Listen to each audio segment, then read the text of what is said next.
தனுசு ராசிக்காரர்கள், தனுசு ராசியை பொறுத்தவரை 7.5 சனி முடிஞ்சு போச்சு. ஆனா 7.5 சனியில கூட நான் இவ்வளவு கஷ்டப்படல, ரொம்ப கஷ்டப்படுறேன் என்று புலம்பிக் கொண்டிருக்கக்கூடிய ராசி தனுசு ராசி.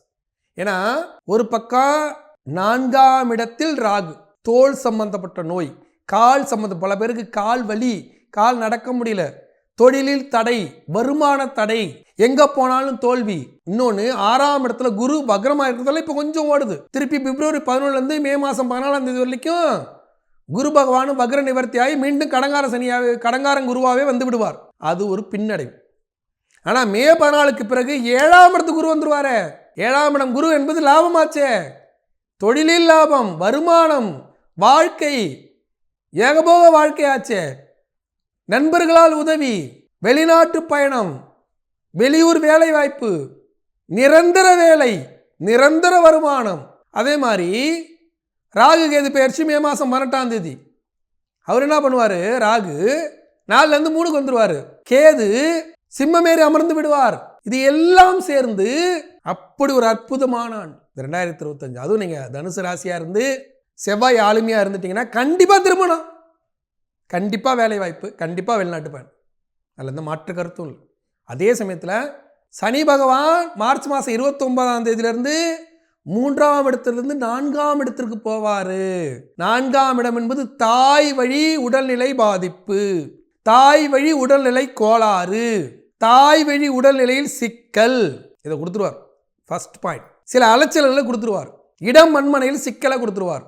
அதெல்லாம் மார்ச்லேருந்து கொஞ்சம் கொஞ்சமாக தொடங்கி டிசம்பரில் தான் மாறப்போகுது. திருக்கணித பஞ்சாங்கப்படி தான் மாறுது, வாக்கிய பஞ்சாங்கப்படி மாறல. அதனால் இந்த ஆண்டு பெரிய பாதிப்பில், அடுத்த ஆண்டு தான் கொஞ்சம் பாதிப்பு இருக்கும். இந்த ஆண்டை பொறுத்தவரை சனீஸ்வர பகவான் முழு பாதிப்பு உங்களுக்கு இல்லை.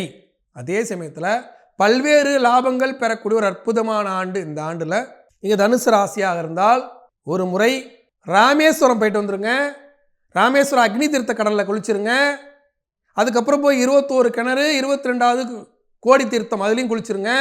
குளிச்சுட்டு ராமநாத சுவாமி பர்வதவர்த்தினியை வணங்கிட்டு அப்படியே திருச்செந்தூர் போய் முருகப்பெருமானை பார்த்துட்டு உத்தரகோசமங்கை போக முடிஞ்சா உத்தரகோசமங்கை போய் மரகத நடராஜ பெருமானை பார்த்துட்டு வந்துட்டிங்கன்னா இந்த ஆண்டு அப்படி ஒரு அற்புதமான ஆண்டு. 7.5 சனி நிறைவு பெற்று லாபம் அடையவில்லை என்று காத்திருந்த தனுசு ராசிக்காரர்களுக்கு குரு லாபத்தை கொடுக்க வந்து கொண்டு இருக்கிறார். சனி அலைச்சலை கொடுத்தாலும் லாபத்தை தருவார்.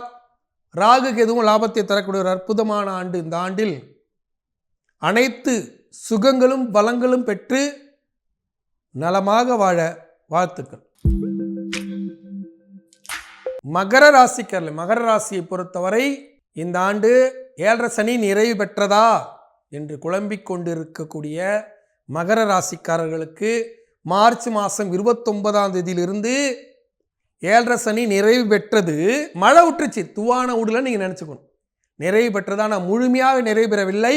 வாக்கிய பஞ்சாங்கப்படி திருநள்ளாறு சனி பெயர்ச்சி வரும்போது தான் உங்களுக்கு 7.5 சனியானது முழுமையாக நிறைவு பெற்றது என்று எடுத்துக்கொள்ள வேண்டும். இந்த வருஷம் 2025 டிசம்பர் மேலே தான் உங்களுக்கு முழுமையாக 7.5 சனியானது நிறைவு பெற்றது என்று எடுத்துக்கொள்ள வேண்டும்.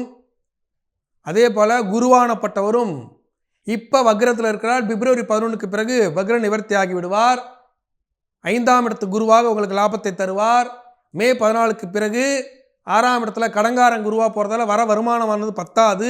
அதே போல் ராகு கேதுவிலும் ராகு 2ஆம் இடத்துக்கு வந்து விடுவார். கேதானப்பட்டவர் 8ஆம் இடத்துக்கு போய் விடுவார். இது எல்லாம் சேர்ந்து கணவன் மனைவி உறவில் சிக்கல், வருமான பெருக்கம், தொழில் விரிவாக்கம். ஒரு பக்கம் ராகு வருமானத்தை கொடுப்பாரு, ஆனால் ஒரு பக்கம் படுக்கை சுகத்தை கெடுத்து விடுவார். திருமணமாகியும் வெளிநாட்டில் நான் இருக்கேன், கல்யாணம் பண்ணி 2 மாதம் வெளிநாடு போயிட்டேன், என் மனைவியோட சந்தோஷமாக இருக்க முடியல, பிள்ளைகளோட சந்தோஷமாக இருக்க முடியல அப்படின்னு சொல்லக்கூடிய ஆண்டாக இருக்கும். ஆனால் வருமானம் என்பது நல்லாவே இருக்கும். தொழிலாளியாக ஜெயிக்க முடியும், முதலாளியாக சிலர் ஜெயிக்க முடியும். அதே சமயத்தில் 7.5 சனியானது முழுமையாக நிறைவு பெறவில்லை. இனிமேல் 7.5 சனியில் பாதிப்பு உங்களுக்கு அதிகமாக இருக்காது. இந்த ஆண்டு மகர ராசிக்கு ஒரு பொன்னான ஆண்டு. அதே சமயத்தில் பொருளாதார தடை எல்லாம் முடிஞ்சு போச்சு. ஆனால் மேவுக்கு மேலே 7.5 சனியை கூட தாக்கம் குறைஞ்சி போச்சு. ஆனால் ஒரு கடை வைக்கணும்னு பார்க்குற, ஒரு தொழிலை தொடங்கணும்னு பார்க்குற, அதுக்கான வருமானம் நிறையா வரமாட்டேங்குதே, கடன் வாங்கி எவ்வளோ செலவு பண்ணுறது அப்படின்னு புலம்புற மாதிரி தான் இருக்கும். 2026 அப்படி ஒரு கோல்டன் ஆண்டாக இருக்கும். இந்த ஆண்டை விட இந்த ஆண்டு முழுமையான கோல்டன் ஆண்டு இல்லை என்றாலும் 2026 முழுமையான ஒரு கோல்டன் இயராக இருக்கும். இந்த ஆண்டில் ஏழரை சனி நிறைவு பெற்று, ஏழரை சனியில் உங்களை என்னென்னலாம் பாதிச்சிங்க, எதெல்லாம் நீங்கள் உங்களை விட்டு போய்விட்டது என்று உணர்ந்து அவற்றையெல்லாம் திருத்தி கொண்டு அடுத்து வரக்கூடிய 2026 மிக செழுமையாக வாழக்கூடிய வாய்ப்பு கிடைக்கும். இந்த ஆண்டும் ஒன்றும் கஷ்டம்லாம் ஒன்றும் இல்லை, கஷ்டம் குறைஞ்சிட்டே வந்துடும். கஷ்டம் குறைஞ்சிட்டே 2026 டாப்புக்கு போயிடுவீங்க. இந்த ஆண்டு அப்படி ஒரு சிறப்பான ஆண்டு. இந்த ஆண்டில் மகர ராசிக்காரர்கள் ஒரு முறையேனும் சேலம் ஆத்தூர் அருகே ஆரகலூரில் அருள்பாலிக்கக்கூடிய அஷ்டபுஜ காலபைரவரை ஒரு அஷ்டமி நாளில், தேய்பிரை அஷ்டமி நாளில் போய் வழிபட்டு விட்டு அவருக்கு ஒரு மிளகு தீபம் போட்டுட்டு நைட்டில் பார்த்தீங்கன்னா ஊஞ்சல் சேவை மாதிரி காமிப்பாங்க. பைரவரை ஊஞ்சலை வச்சு காமிப்பாங்க. அதை பார்த்துட்டு வந்துருங்க. உங்களுக்கு ஏழரை சனியானது நிறைவை நோக்கி நகர்ந்து வாழ்க்கையில் எல்லா நலமும் வளமும் கிடைத்து வருங்காலத்தில் மிக சிறப்பாக வாழ வாழ்த்துக்கள். கும்பராசிக்காரில் கும்பராசியை பொறுத்தவரை ஜென்ம சனி நிறைவு பெற்றதா? ஜென்மத்தில் சனிங்க, என்ன பண்ணுறதுனே புரியலங்க. எதை தொட்டாலும் தோல்வி, எங்கே போனாலும் அவமானம். மரியாதைக்கு ஆசைப்படக்கூடிய ராசி கும்பராசி. ஆனால் மரியாதை தாங்க இழப்பீடாக இருக்குது. எங்கே போனாலும் அவமானப்படுத்துகிறாங்க, மதிக்கவே மாட்டேங்கிறாங்க. நான் எவ்வளோ மரியாதைன்னு ஆள் தெரியுமா என்று புலம்பிக் கொண்டு இருக்கக்கூடிய கும்பராசிக்காரர்களுக்கு மரியாதை மீண்டும் வரும். ஏன்னா பாத சனியானது தொடங்க போகுதுங்க. மார்ச் 29 பாத சனிக்கு நகர்ந்து விடுவீங்க. இந்த வருஷம் கடைசியில் பாத சனி வந்துடும். அப்போ ஜென்ம சனி என்பது தான் மிக மிக துன்பம். பாத சனி வந்துடும். 1 லாபம். 2வது, மே மாதம் 14ஆம் தேதியிலிருந்து குருவானப்பட்டவர் 5ஆம் இடத்துக்கு வந்து விடுவார். அது லாபம். தொழிலை கொடுத்துருவார், வருமானத்தை கொடுத்துருவார், அது லாபம். ராகானப்பட்டவர் என்ன பண்ணுறாருன்னா ஜென்மமேறி அமர்ந்து கர்மக்காரகனாக செயல்பட்டு தந்தை வழி பாட்டன் பாட்டி செய்த புண்ணியத்தின்படி லாபத்தை கொடுத்துருவார். 7ஆம் இடத்துல கேது இருக்கு. திருமணத்தில் தடையை கொடுப்பார், பார்ட்னர்ஷிப்பில் தடையை கொடுப்பார், வெளியூர் பயணத்தில் தடையை கொடுப்பார். ஆனால் தொழிலில் லாபத்தை கொடுத்துருவார், வருமானத்தை கொடுத்துருவார், வாழ்க்கையை கொடுத்துருவார். அப்போ பழைய துன்பமானது இல்லை. இப்போ 2024 துன்பம் போல 2025 இல்லை.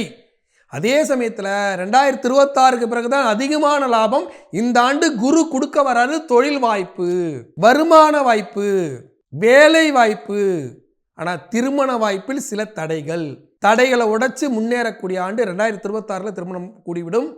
இந்த ஆண்டு திருமண தடை இருந்தாலும் இறை வழிபாட்டின் மூலியமாக திருமண தடையை பெற்றுக்கொள்ள முடியும். இந்த ஆண்டில் நீங்கள் கும்பராசியாக இருந்தால் ஒன்று தாங்க, நேராக காலாஸ்திரி போயிடுங்க. காலாஸ்திரி போய் ஒரு ஞாயிற்றுக்கிழமையில காளகஸ்தீஸ்வரரையும் ஞான பிரசனாம்பிகையும் தரிசனம் பண்ணிட்டு வந்துருங்க. ஏன்னா காளகஸ்தீஸ்வரராக இருக்கக்கூடிய ராகு பகவானின் காரகத்துவமாக இருக்கக்கூடிய காளகஸ்தீஸ்வரர் உங்கள் ஜென்மத்தில் ஏறி அமர காத்திருக்கிறார். அவரை கெட்டியாக பிடிச்சிக்கோங்க. பாத சனி, லாப சனி, வருமானம். 2ஆம் இடத்துல தனக்காரங்கன்னா குருமனை ஏறி உட்காருவாருங்க. மார்ச் 29க்கு பிறகு கொஞ்சம் கொஞ்சமாக வந்துடுவார். வரும்போது லாப சனியாகி விடுவார். ஏழரை சனியோட தாக்கம் குறைந்து விடும். தொட்ட காரியம் எல்லாம் துலங்கும். முழுசாக நடக்கலை, பயப்படாதீங்க. ஆனால் நடந்துடும்.